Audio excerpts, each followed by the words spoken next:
ہمارے پاس اتنا بڑا ایریا سمندر کا موجود ہے تو اس کے کناروں پہ پن چکیاں لگائی جا سکتی ہیں, اس سے بجلی حاصل کی جا سکتی ہے. سولر انرجی جو ہے اس پہ پوری دنیا نے فوکس کیا ہوا ہے اور پوری زیادہ سے زیادہ کوشش کی جا رہی ہے کہ پیٹرول اور تیل جلائے بغیر جو ہے نا وہ ہم انرجی جو ہے وہ حاصل کر سکیں. مگر یہ بڑی ایک تشویشناک بات ہے. ہمیں اس حوالے سے عوام کو سپورٹ کرنے کی ضرورت ہے. عوام کی اس وقت جو ہے نا وہ ہڈیاں پس چکی ہیں مہنگائی کی وجہ سے. ابھی آگے پھر آپ کے پاس کوئی پلان نہیں ہے کہ یہ بجلی کی قیمتیں کم ہو جائیں گی کہ چلیں ہم عوام سے ایک دفعہ درخواست کر دیں انہیں کہ بھئی وقتی طور پہ آپ سے جو ہے نا زیادہ قیمتیں ہم وصول کر رہے ہیں. ایسی کوئی بات ہی نہیں ہے عثمہ. یہ انہوں نے صرف اور صرف جو ہے نا وہ ایک دفعہ چیزوں کی قیمتیں بڑھائی ہیں. آگے جب دوبارہ انہوں نے وہ قرضے لینے ہیں تب اور قیمتیں بڑھیں گی. اللہ تعالیٰ رحم کرے. تھوڑا سا ایک ایڈیشن میں بتا دوں, آپ نے کہا نا کہ یہ چیزیں نہیں بدلتے, یہ اپنی وزارتوں میں تو خوب رد و بدل کر رہے ہوتے ہیں. ابھی آپ کو لیٹسٹ آپ کو پتہ لگا جو اسحاق ڈار ہیں وزیر خزانہ, ان کو نائب صدر بنانے کی بات کی جا رہی ہے. اللہ خیر کرے گا, جو بھی ہوگا عوام کی پسند سے ہونا چاہیے. ہم ایک وقفے کی طرف بڑھیں گے مگر وقفے پہ جانے سے پہلے آپ کو ایک اچھی خبر وہ بھی پروگرام میں شامل کرتے چلتے ہیں آپ کے لیے.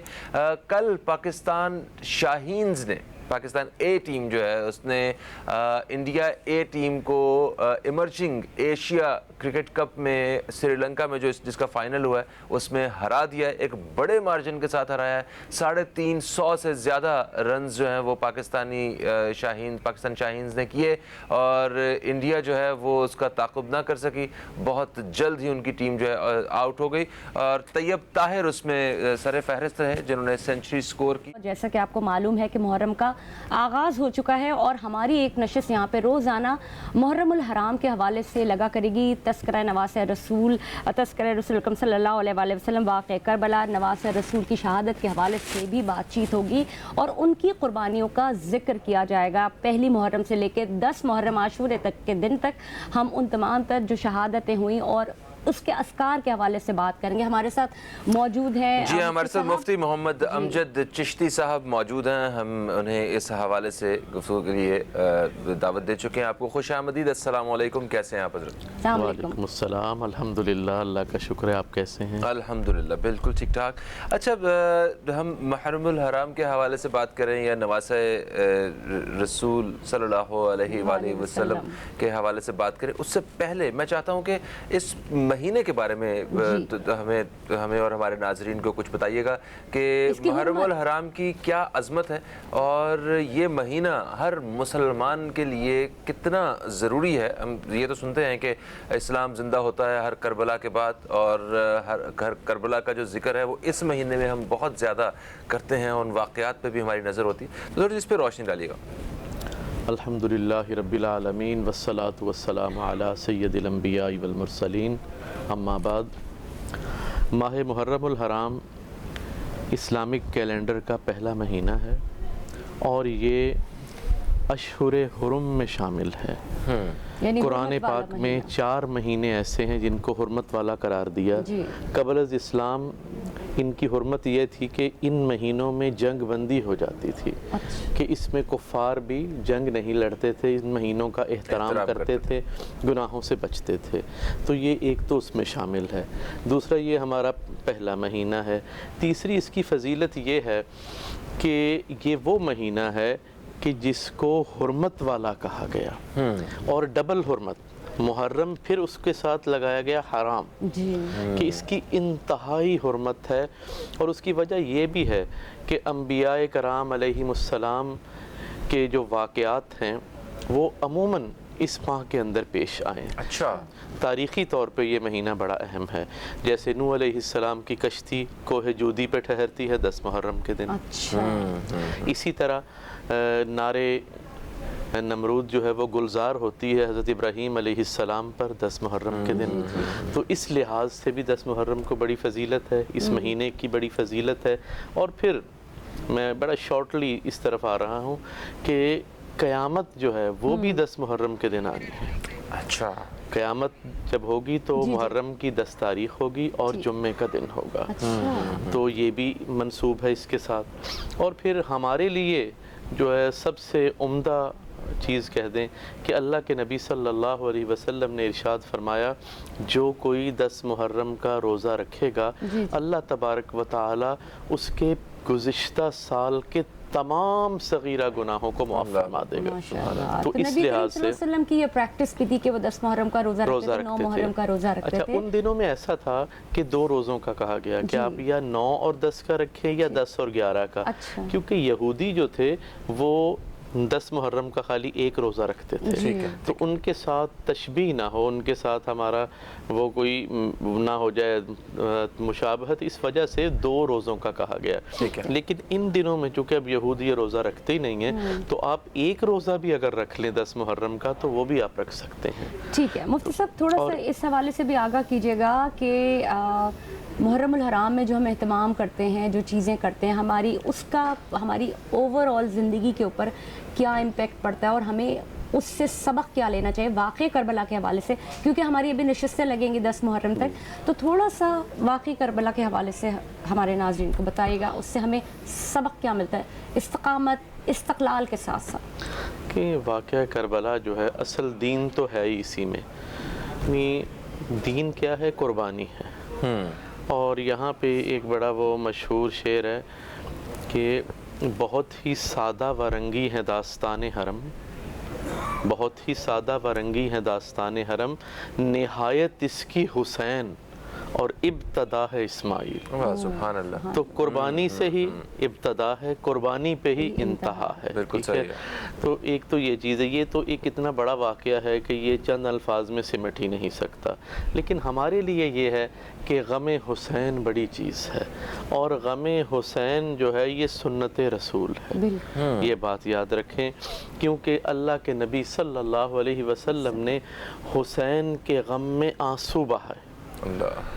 تو پھر ہم اور آپ کیا چیز ہیں؟ تو سنت رسول تو یہی ہے, محبت کا تقاضا تو یہی ہے کہ سرکار کے پیارے ہیں, ان کے غم میں رویا جائے, ان کے غم میں ان دنوں میں کوشش کی جائے کہ ہم اس طرح کا کریں کہ منع نہیں ہے اسلام کے اندر. دیکھیں میں کوئی وہ اس لحاظ سے بات نہیں کر رہا کہ اسلام میں جو ہے کسی بھی دن کوئی چیز منع ہو, لیکن ایک مسلمان ہونے کے ناطے محبت اہل بیت کے کا تقاضا یہ ہے, محبت نبوی کا تقاضا یہ ہے کہ ان دنوں کا احترام اس طریقے سے کیا جائے کہ اس میں کوئی زیادہ وہ کہتے ہیں جی ڈھول بینڈ باجے, ان سے تھوڑا شادی بیاہ تھوڑا اوائڈ کرنا ایک محبت کا کام ہے. ڈیفینیٹلی ہمارے ہاں کرتے بھی ہیں کافی حد تک, پورے پاکستان میں ہی تقریباً اس حوالے سے احترام کیا جاتا ہے, کیونکہ یہاں پہ رسول پاک صلی اللہ علیہ وآلہ وسلم سے عشق کا دعویٰ بھی کرتے ہیں لوگ بہت بڑی تعداد میں. تو اگر عشق تو خیر نہیں, اگر محبت بھی ہے آپ کو تو اس محبت کا بھی تقاضا یہ ہے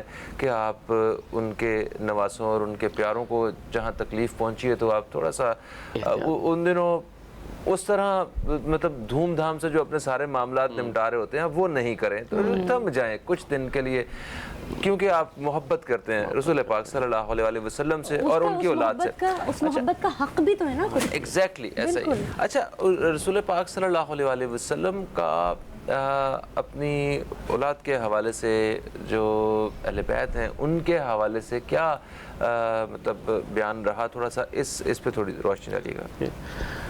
سرکار دو عالم صلی اللہ علیہ وسلم کی نرینہ اولاد جو تھی وہ کوئی زندہ نہیں بچی, اور جب آپ کے آخری صاحبزادے حضرت ابراہیم رضی اللہ تعالیٰ عنہ کا انتقال ہوا تو سرکار دو عالم صلی اللہ علیہ وسلم بڑے پریشان تھے, چونکہ کفار نے یہ کہنا شروع کر دیا کہ نعوذ باللہ اب محمد جو ہے وہ ابتر ہو گیا ہے, اب اس کی نسل باقی نہیں رہے گی. تو اللہ تبارک و تعالی نے آپ صلی اللہ علیہ وسلم کو 2 طرح سے تسلی دی.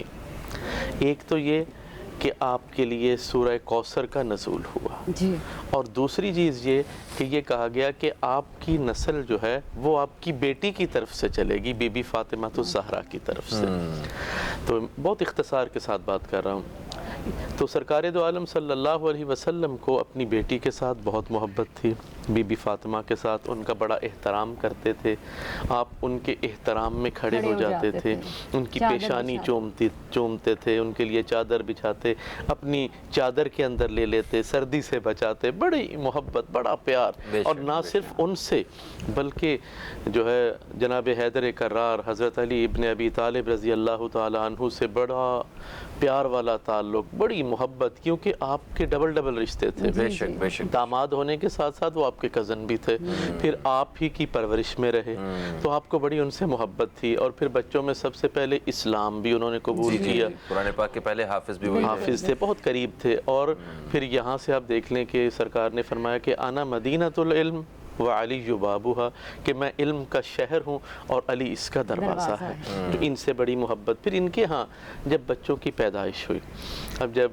حضرت حسن رضی اللہ تعالیٰ عنہ پیدا ہوئے تو سرکار تشریف لائے، آپ نے جناب حیدر کرار سے پوچھا کہ اس کا آپ نے کیا نام رکھا، تو آپ چونکہ بہادر تھے، اشجاع الناس تھے، تو آپ نے فرمایا کہ میں نے اس کا نام حرب رکھا ہے، جنگ رکھا ہے۔ تو اب جب یہ آپ نے فرمایا کہ میں نے حرب رکھا ہے، تو سرکار نے یہاں پر ایک آپ صلی اللہ علیہ وسلم نے طریقہ کار تبدیل فرما دیا، کیونکہ اہل عرب ایسے تھے کہ یہ لوگ نام بڑے ڈراؤنے رکھتے تھے، خطرناک رکھتے تھے تاکہ دشمن کو رعب ہو۔ بالکل ایسا ہی ہے جی۔ تو میں عرض کر رہا تھا کہ جب حضرت حسن رضی اللہ تعالیٰ عنہ کی ولادت ہوئی تو سرکار دو عالم صلی اللہ علیہ وسلم تشریف لائے، اور آپ نے جناب حیدر کرار سے، مولا علی سے یہ پوچھا کہ آپ نے ان کا کیا نام رکھا ہے، تو آپ چونکہ جنگجو طبیعت کے مالک تھے، بہادر تھے، تو اشجاع الناس کا مطلب ہے کہ سارے انسانوں سے زیادہ بہادر، تو اور ایسے تو نہیں، آپ کو جو ہے اللہ کا شیر کہا گیا، اسد اللہ، ٹھیک ہے جی، حیدر کا معنی بھی یہی ہے اور اسد اللہ کا معنی بھی یہی ہے۔ تو آپ نے سرکار کو بتایا کہ میں نے ان کا نام رکھا ہے حرب، جنگ، اور عرب کا رواج تھا کہ وہ ڈراؤنے نام رکھتے تھے، لیکن یہاں پہ اللہ کے نبی صلی اللہ علیہ وسلم نے اپنے گھر سے ابتدا یہ کی کہ یہ طریقہ تبدیل کر دیا، پیارے نام رکھنا شروع کر دیا۔ آپ نے فرمایا اتنا حسین بچہ ہے تو اس میں حسن ہے، تو لہٰذا میں اس کا نام تبدیل کر کے حسن رکھتا ہوں، ماشاءاللہ۔ تو آپ نے نام تبدیل کر کے حسن رکھ دیا۔ اچھا، پھر آپ نے ان کو گٹی دی، یعنی اپنا لعاب پاک ان کے منہ میں ڈالا، تو یہ کتنی بڑی بات کہ ان کو دنیا کے اندر جو سب سے پہلی غذا ان کے منہ میں گئی وہ سرکار دو عالم صلی اللہ علیہ وسلم کا لعاب دہن۔ سبحان اللہ۔ اور ان سے پہلے ان کے والد حضرت علی کرم اللہ وجہ کو بھی تو یہی خوراک ملی، یہی خوراک ملی، تو ان کا تو خیر بات ہی الگ ہے۔ تو یہ ہوئی، اس کے بعد آپ نے عقیقہ فرمایا، سرکار دو عالم صلی اللہ علیہ وسلم نے ان کے لیے 2 دمبے ذبح فرمائے، عقیقہ کیا گیا ان کا، اور پھر ان کے بالوں کے برابر چاندی خیرات کی گئی، یعنی یہ آپ صلی اللہ علیہ وسلم نے ان کے لیے کیا، یعنی جو بال اتارے جاتے ہیں جو نیو بورن کے، اس کے برابر چاندی۔ جی جی بالکل ایسا ہی ہے، وہ خیرات کی۔ پھر اسی طرح جب امام حسین پیدا ہوئے تو پھر سرکار تشریف لائے، پھر پوچھا کہ علی آپ نے کیا نام رکھا ہے، تو آپ نے پھر وہی بات کہی، آپ نے کہا جی میں نے اس کا نام حرب رکھا ہے، تو سرکار نے پھر نام تبدیل فرمایا، آپ نے کہا نہیں علی اتنا پیارا بچہ، اس کا نام حرب نہیں، اس کا نام میں حسین رکھ رہا ہوں، اور پھر فرمایا یہ میں نے جو ہے شبر اور شبیر کے وزن پہ یہ دونوں نام رکھے ہیں، حسن اور حسین۔ تو اسی طرح حضرت اچھا، تاریخ میں سے پہلے یہ نام بھی نہیں، یہ فرسٹ ٹائم، یہ پوری دنیا کے اندر آپ سے پہلے اللہ تعالیٰ نے یہ نام کسی کو عطا کیے ہی نہیں تھے، جو کہ اللہ نے اپنے حبیب کے ذریعے ان کو عطا کیے، یہ ان کی اسپیشلٹی، ان کی خاصیت۔ قدر خوبصورت نام ہے یہ آج تک کہ جب بھی آپ دیکھیں آپ کو نئے نام لگتے ہیں۔ دیکھیں حسن میں حسن ہے، بالکل، اور حسین حسین ہے، ٹھیک ہے، اور واقعی یہ لوگ اتنے حسین ہیں کہ ہم ان کے حسن کا مقابلہ ہی نہیں کر سکتے، کیونکہ ہمارا ایمان ہے کہ اللہ تعالیٰ نے سب سے زیادہ حسین سرکار دو عالم صلی اللہ علیہ وسلم کو بنایا۔ اور ان دونوں بھائیوں کا عالم یہ تھا کہ ایک دفعہ امام حسین کو مولا علی نے اپنی گود میں اٹھایا ہوا تھا کہ ایک صحابی آ گئے، کہنے لگے کہ یا علی یہ بچہ کس کا ہے؟ تو آپ نے فرمایا یہ میرا بچہ ہے۔ کہنے لگے نہیں یہ آپ کا بچہ نہیں ہے۔ پھر کہا نہیں میرا بچہ ہے۔ بات بڑھتی گئی یہاں تک کہ مولا علی کہنے لگے کہ خدا کی قسم یہ میرا بیٹا ہے۔ تو آپ نے آگے جو صحابی تھے وہ کہنے لگے کہ علی کیسی عجیب بات ہے کہ ابن العلی شبہ نبی، کہ بیٹا تو علی کا ہے لیکن چہرہ مصطفیٰ کا ہے۔ یعنی اتنی شباہت نبی پاک صلی اللہ علیہ وسلم کے ساتھ ان کی تھی، اتنا حسن تھا ان میں، اتنے حسین تھے، بلکہ یوں کہا جاتا ہے کہ جب یہ دونوں بھائی چل کے آتے تو ایسا لگتا کہ مصطفیٰ آ گئے ہیں، سبحان اللہ، اتنے پیارے تھے حسنین کریمین۔ اور پھر سرکار کی آغوش میں کھیلے، سرکار نے ان کے لیے سجدے طویل کیے، سرکار نے ان کا پیار کیا، سرکار نے اپنے سینے پہ سلایا، ان کے لیے خطبہ تک چھوڑ دیا۔ جمعے کا خطبہ جو ہے وہ قائم مقام ہے 2 رکعتوں کے، ظہر کی 4 رکعتیں ہیں لیکن جمعے کی ہم 2 پڑھتے ہیں، تو 2 رکعتوں کے قائم مقام 2 خطبے ہیں، لیکن اللہ کے نبی نے وہ خطبہ چھوڑ کے اپنے بازو پھیلا دیے حسنین کریمین کے لیے۔ ان کا مقام و مرتبہ ایسا۔ اور پھر جب ان کے بارے میں پتہ چلا کہ ان کو مظلومانہ شہید کیا جائے گا تو پھر سرکار دو عالم صلی اللہ علیہ وسلم کی آنکھوں میں جو آنسو آئے۔ بی بی ام سلمہ رضی اللہ تعالی عنہ فرماتی ہیں کہ ایک دفعہ سرکار بیٹھے تھے تو آپ نے فرمایا کہ اندر کسی کو آنے نہ دینا، آج مجھ سے ایک فرشتے نے ملنے آنا ہے، اندر کوئی نہ آئے، دھیان رکھنا۔ تو کہنے لگی کہ میں پہرے دار بن گئی کہ میں کسی کو اندر نہیں آنے دوں گی۔ اتنے میں امام حسین دوڑتے ہوئے آئے، کہ ہماری کیا مجال کہ ہم ان کو روکتے، اندر چلے گئے۔ اور جب تھوڑی دیر بعد کہنے لگے کہ میں قریب آئی، میں نے دیکھا تو سرکار نے گلے سے لگایا ہوا، دونوں ہاتھ یوں رکھے ہوئے ہیں اور یوں ہل رہے ہیں، داڑے مار کے سرکار رو رہے ہیں۔ اللہ تو بی بی ام سلمہ فرماتی ہیں کہ میں نے عرض کی یا رسول اللہ صلی اللہ علیہ وسلم آپ کیوں رو رہے ہیں؟ تو آقا نے فرمایا ام سلمہ میرا اس بچہ جو ہے یہ بڑا مظلوم ہے، اس کو میری امت کے ہی کچھ لوگ مظلومانہ طریقے سے شہید کر دیں گے، اس لیے میں رو رہا ہوں، اس کی محبت میں رو رہا ہوں۔ تو حسین کے غم میں رونا، حسین کی محبت میں رونا، آج میں یہاں اعلان کہہ رہا ہوں کہ یہ محبت رسول بھی ہے اور یہ ایمان کا تقاضا بھی ہے اور یہ سنت نبوی ہے۔ اللہ امام حسین کا مقام اتنا بلند ہے، اتنے اونچے لوگ، تربیت ان کی سرکار نے فرمائی۔ امام حسین فرماتے ہیں، سر ایک مختصر پروگرام اپنے اختتام کی طرف بڑھ رہا ہے، مطلب ہماری امت میں سے مسلمانوں میں سے ہی لوگ امام حسین علیہ السلام کو شہید کیوں کرنا چاہتے تھے؟ کہ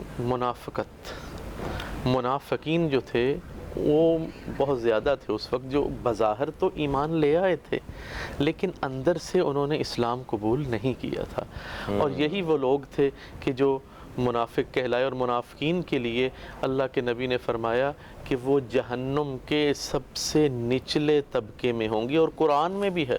اینی وے ہم اس طرف نہیں آتے، ہم اس طرف آتے ہیں مختصراً آپ سے ہم یہ جاننا چاہتے ہیں کہ حق اور باطل کا فیصلہ اگر ہم نے اپنی زندگیوں میں کرنا ہے تو وہ کیسے ہمیں کرنا چاہیے، جو کہ اس پورے مہینے اور اس گفتگو کا نچوڑ بھی ہے؟ کہ حسینیت یہی ہے کہ آپ کے سامنے جب کوئی ایسا مسئلہ درپیش ہو کہ جہاں حق بھی ہو اور باطل بھی ہو تو آپ نے حق کو چوز کرنا ہے، حق کی طرف جانا ہے۔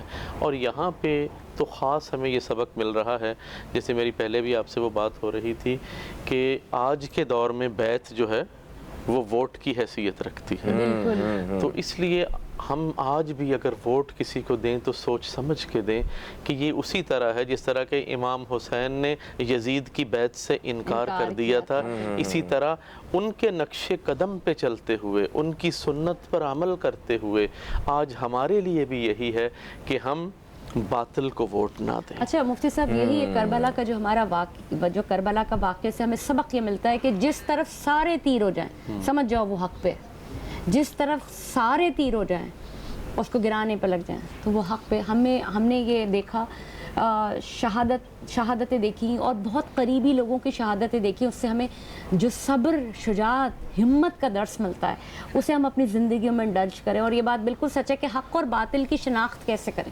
تھینک یو سو مچ. آپ تشریف لائے امجد چشتی صاحب. پروگرام کا وقت اپنے اختتام کی طرف آ گیا ہے اور یقیناً جو حق ہوتا ہے آپ کو اندر سے آواز آتی ہے کہ یہ سچ ہے اور یہی حق ہے اور اسی کا ہمیں ساتھ دینا ہے.